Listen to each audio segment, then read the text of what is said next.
we're back with the Chrysler. So the AC wasn't working. Shut this off now. I hooked my gauges up. There was nothing in it, so I'm pulling a vacuum. I was going to purge it with nitrogen.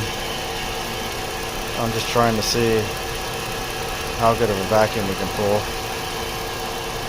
You can see the moisture coming out. So let me look at let me switch over to my tool, because I got this new what's it called, micron gauge from Testo. Got that connected to my high side port. We're just pulling it back into the low side. Then this is going to our high side port, and I'm connected to my nitrogen tank, but I don't have my nitrogen tank on. So we should be able to pull a deep vacuum as long as we have no leaks. So here we go, you can see we're pulling down into a vacuum. I actually want to shut this off and see how much.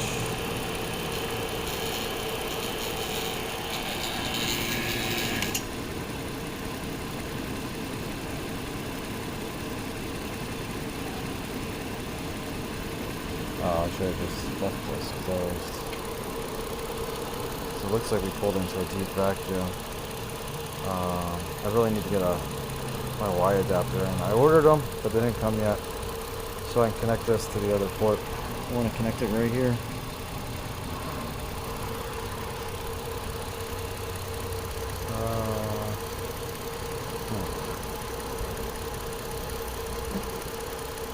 Okay, so what we'll do is we'll purge it with nitrogen real quick.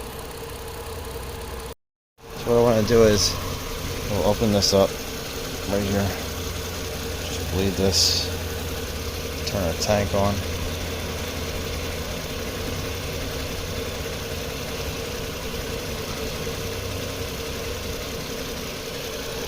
Just watch our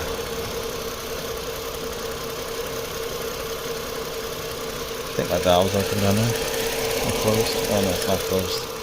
Let me close our valve down there. Let me pair gloves.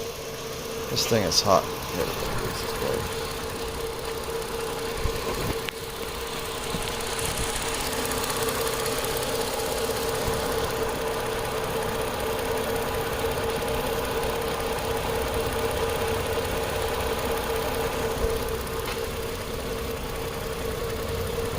We don't want to put that much in. I want it a little too high. Is this not going to work down here? There we go. We just want like a 3 psi. I want it a little too high. I just want to leave it here for a couple minutes, like really low like that. Like 3 minutes or so. Just want to purge any moisture out. Then I'll pull it down into another vacuum. Oh, you know what?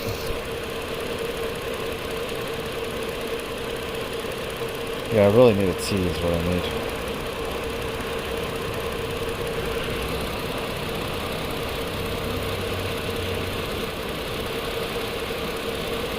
You really want to stay under like 5 psi.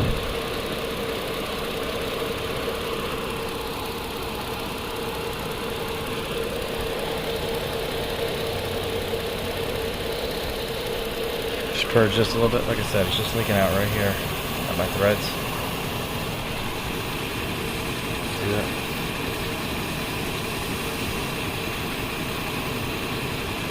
And then what we'll do is we'll tighten it back up. I wonder if I can move my valve over. Shut this off.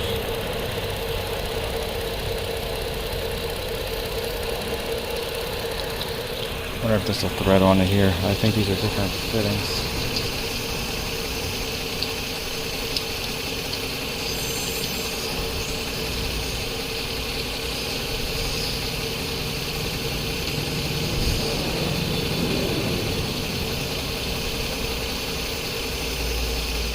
Maybe they're not. That may work. Let's go ahead. Turn this off.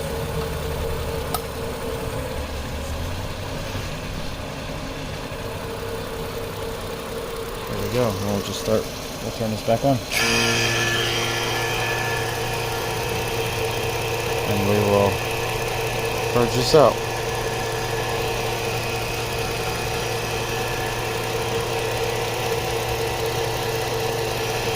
So now we're pulling back down into a vacuum.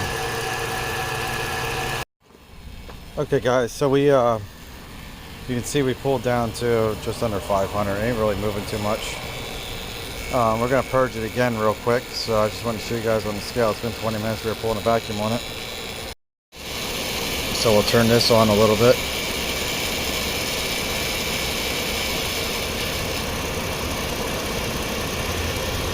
We'll shut our gauge off and we'll crack this loose.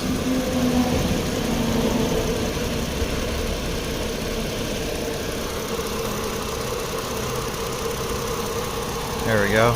See that? We're at like 3 psi. Got it coming out of here.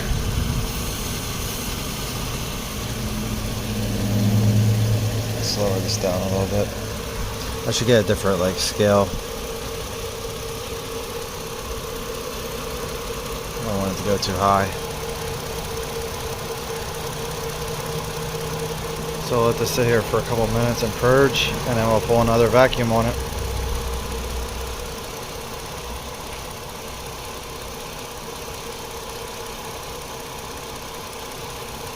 And I think this thing should be super cold, because we pulled a pretty deep vacuum with that 500 microns. I don't know how deep it should be. Okay guys, so we gotta shut this off. Oops, went the wrong way. Let's let the pressure drop. I'm waiting for the pressure to come out of the system. So I unscrewed this. There we go. Now it's starting to drop. Let's turn our vacuum pump on. And then we'll pull this back down. And then I'm going to refill it. I was going to try to purge it 3 times, but I'm running out of time to do this. This is my friend's car, so we'll just pull this back down. Sure everything's off.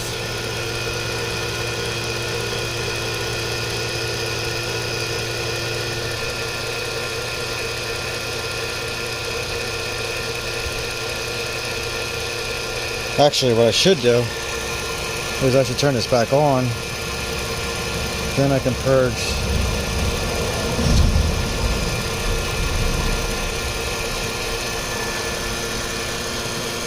This will be so much easier once I figure out the way I want to do this. Let's see. Loosen this up.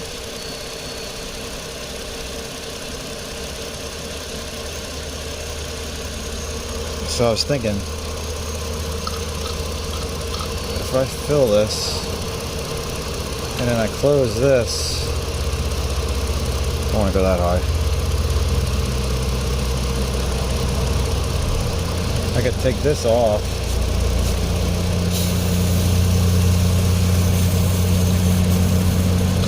and move it over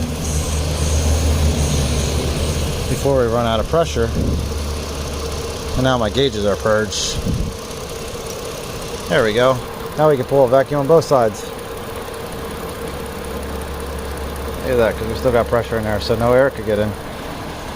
So now, let's turn this on, and we'll pull it down. I think that'll be better. There we go.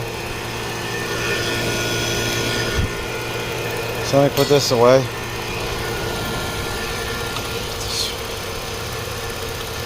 This is going to be a really clumsy video. We'll let this pull down. Okay guys, so we pulled a vacuum. You can see it went down to 460 was the lowest. We're at 530 right now because it bounces. Shutting our gauges off. We're going to try to fill this. I have to get out of here. Let me switch over. So let's shut our pump off. I shut our gauges off. So they're closed, that's closed. Let's take this off of here. This on here, we'll fill from the liquid side.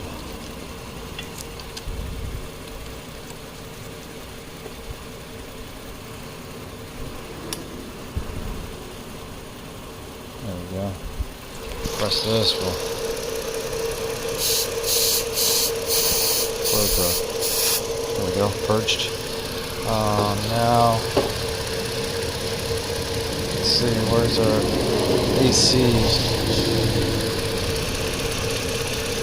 towels up there? Lighting towels up there.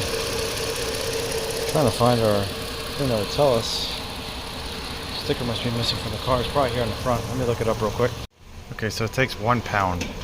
So we'll set our scale to like 1 pound 50, I guess.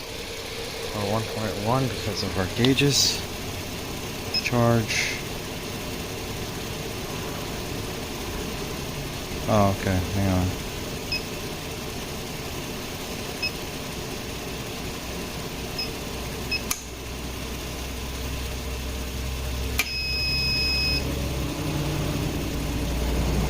Units.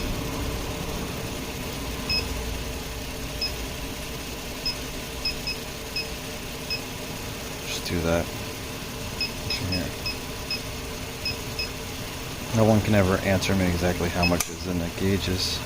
Make sure that was right.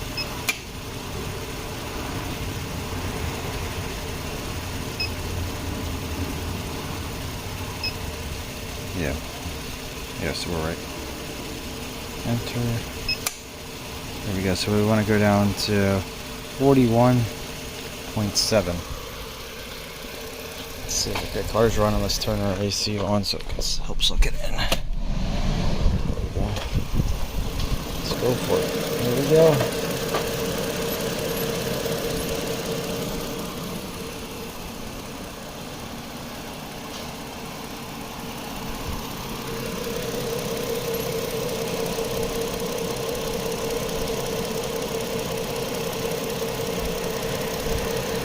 See our high side start coming up.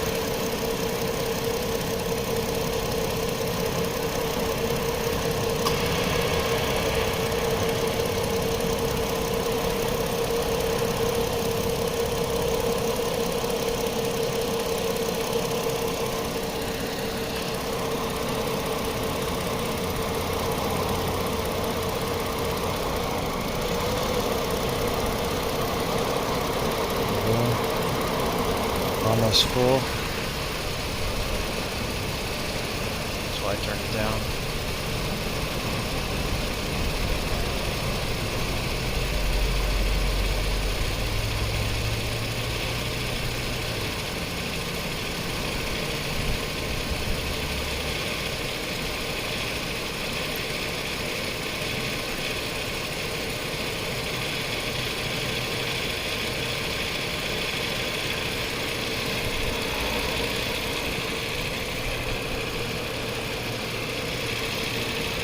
Oh, was it?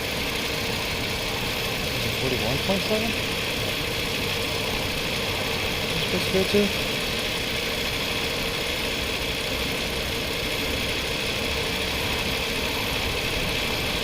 Let's get back to that. I forgot already.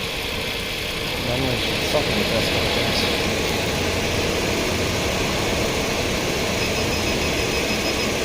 Oh, there it is.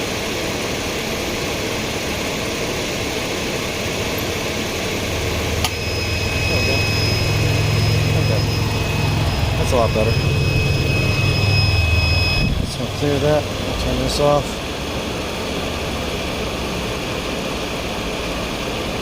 Let's see what our stuff feels like inside. It'll take a couple minutes, but it should start dropping. Oh, we were on defrost. One panel. I also don't know if this has a cabin filter that might be clogged. But we'll let this sit here and we'll see what our temperatures go down to.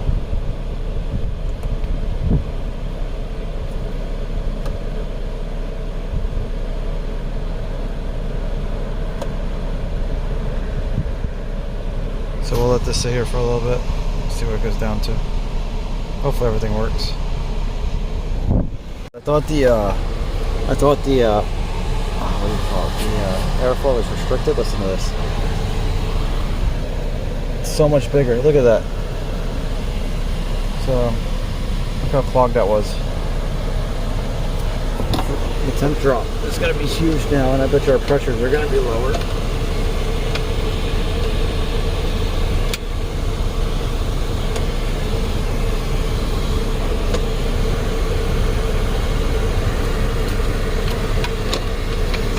see if I can get this back on.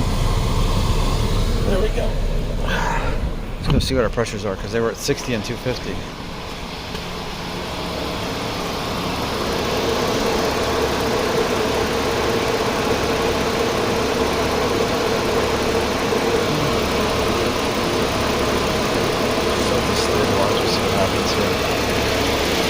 I know this condenser ain't the best because I saw some pieces coming down in the front right here. Let's see.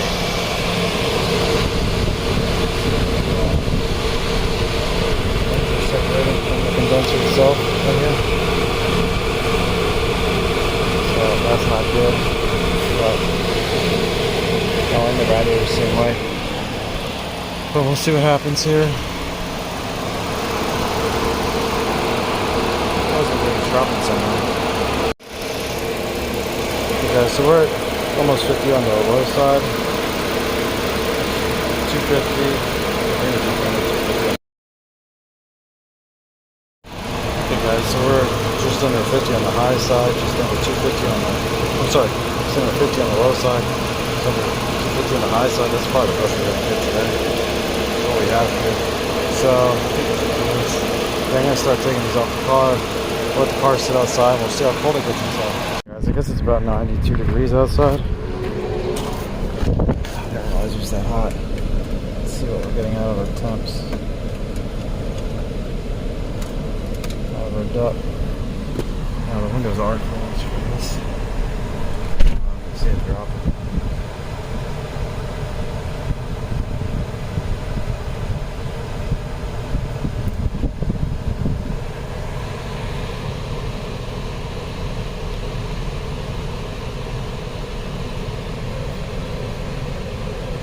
Log no misfires. I guess I'll just continue this in with the other one.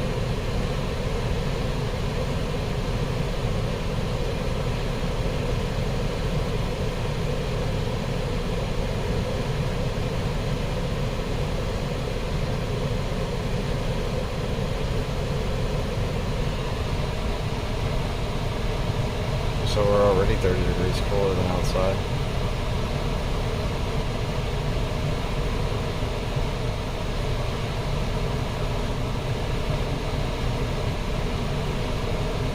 While that's doing that, look, we'll brake torque this. Brake torquing again, like we did before when it misfired. We got nothing. I think it's just bad connection because of that pin being disconnected. Go in reverse. Brake torque. There you go. Down to 54 degrees.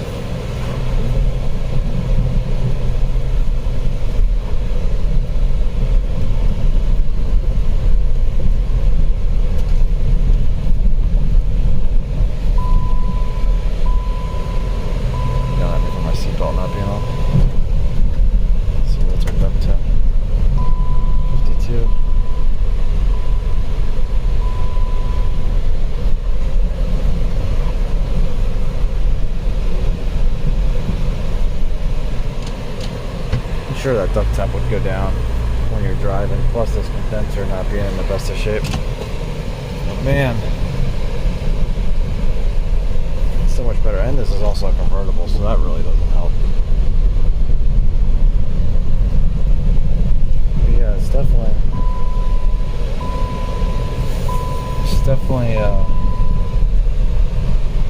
driving a lot better. Let's see, what's our temperature at? There we go.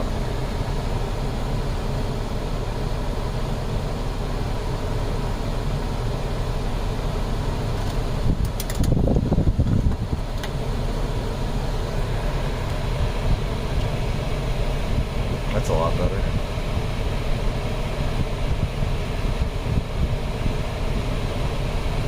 Yes, it's 53.2.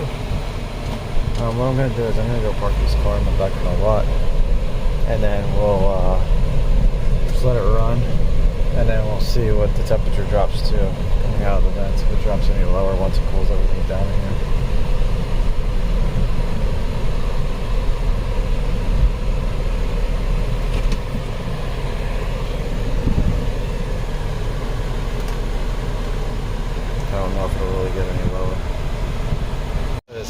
held the RPM up for a little bit, like 2,000, and we dropped to 46 degrees. I'm really happy with this. But we'll see what happens in a little bit with it running out here. I was gonna take the wheel apart and check this clock spring real quick, see if we can fix it or something. And look at that, the covers are already missing. I didn't do that. Does the radio controls work?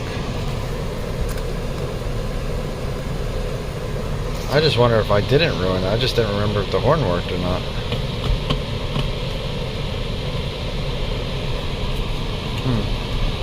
Guess I'll pop it off and we'll check it. And I got the 55 in here sitting, so it is what it is. Driving it'll go way down, I'm sure. Okay guys, so I just put some marks in here. There's nothing, but look how chewed up this is. Somebody definitely had this apart. Actually, I wanted to see what our steering angle sensor shows. Let's see, I don't know if that'd be under ABS or if it's airbag. Because oh wait, we had a fault code in here for steering. Let's see if we can talk to it. Because I tried to come in here before and it wouldn't let me talk to it, but yet we have a code for it. It's so weird. Let's see, what else would have that? ABS would probably have it. Let's go data.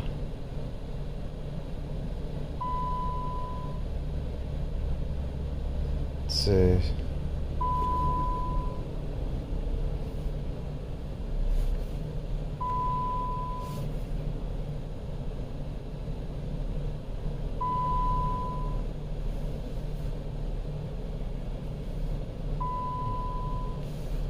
Do we not have a steering angle?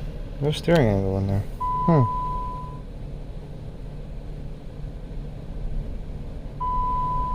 Let's go back.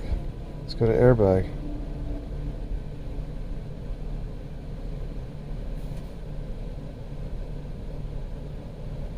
Maybe this tool ain't working on here. Let me switch tools. So you can see like the little groove in there. And I can wiggle the wheel side to side. I can get it to move in and out a little bit, but it's like stuck on the, yeah, I can go up and down, but it's all deformed. I don't know how I'm gonna get this off because you can't get a puller in there unless I can clip the wheel like right there. Okay guys, so the what do you call it, the steering angle sensor was off. I turned the wheel until it's at 0 and the wheel's turned. So we gotta go this way. I can't get this wheel off. I tried everything to try to pull this off. It's not coming off. See there, it says 360, it's off.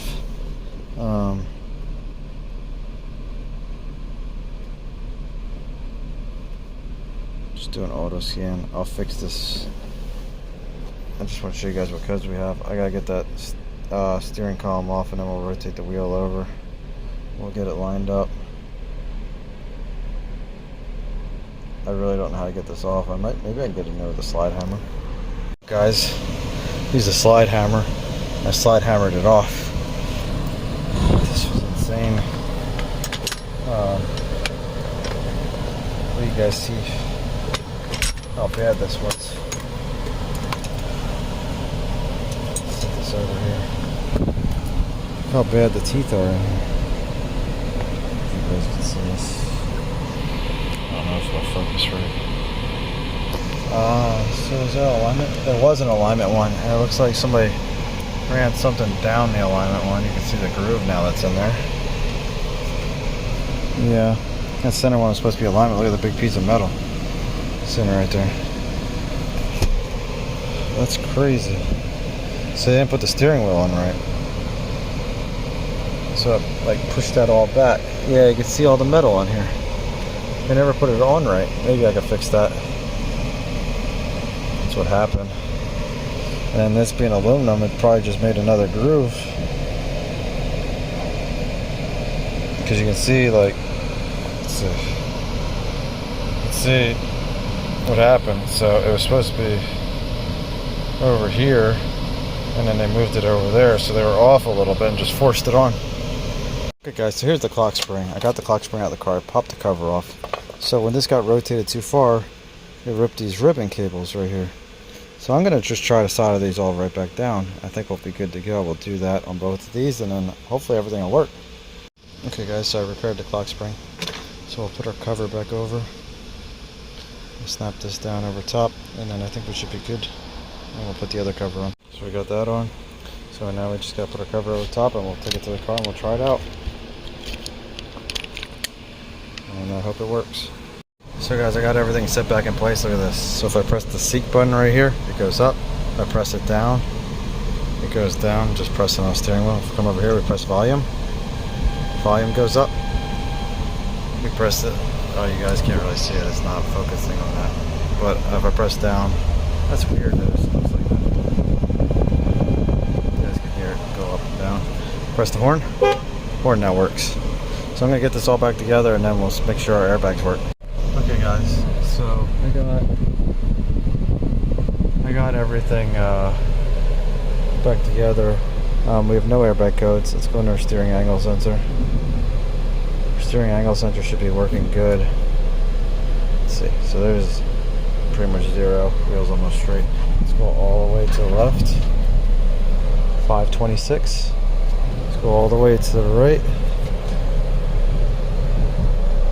527.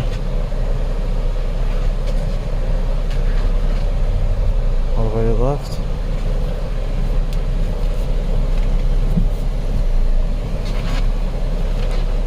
Let's see, do we have to do something to learn this? We have no airbag light anymore, just my seatbelt light for being unbuckled. Let's go back, go hot functions. Should be a alignment. I'm trying to see where it's at.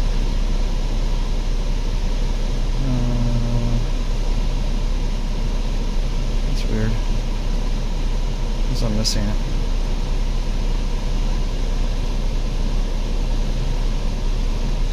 Control unit, chassis, steering wheel sensor. Is it under ABS? You may just have to drive it.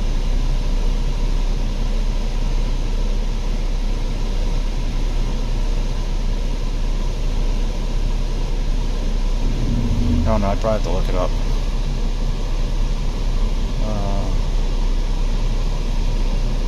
Let's see, live that. Just see what happens if you drive this.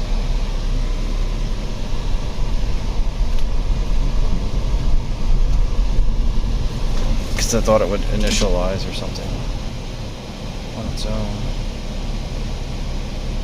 Oh, you know what else I have to do? I have to put the 2 bolts in for the airbag.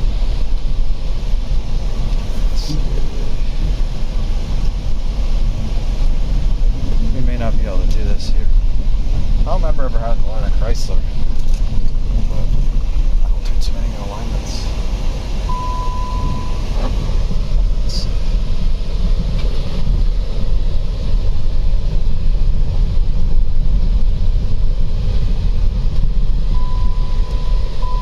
I can look it up then and see what procedure we gotta do. But man, this thing's working good.